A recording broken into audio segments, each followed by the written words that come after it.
Yesu ashimwe cyane muvandimwe wo nkurikiye muri uyu mwanya. Ndinginze cyane ngo Imana iguhe umugisha kandi kugirire neza muri byose.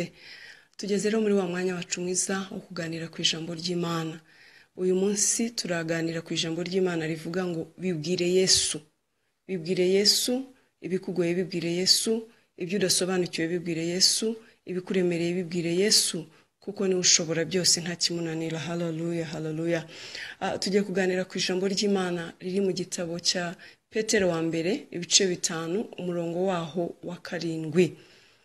Haravuga ngo muyikoreze amaganya yanyu yose kuko yita kuri mwe. Muyikoreze amaganya yanyu yose kuko yita kuri mwe. Haleluya. Nshuti yanjye, iki ni igihe cyo kubwira Yesu, cyo kumwikoreza ibitugoye, cyo kumwikoreza ibituremereje, cyo kumwikoreza iki cyago, icyorezo gihangayishije isi n'ibindi byose byaba bikubuza amahoro mu buzima bwawe.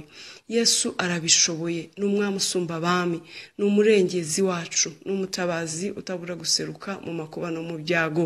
Rero tuyikoreze amaganya yacu yose. Ibyo byose byaba bikugoye, ibyaba bikubujije amahoro, ni indwara se, n'ubukene se, n'agahinda se, n'ugupfusha abacu se, byose tubyikoreze umwami wacu kuko ni ushobora byose, kandi aradukunda, atwitaho, atubereye maso, ni intwari ku rugamba nta kimunanira.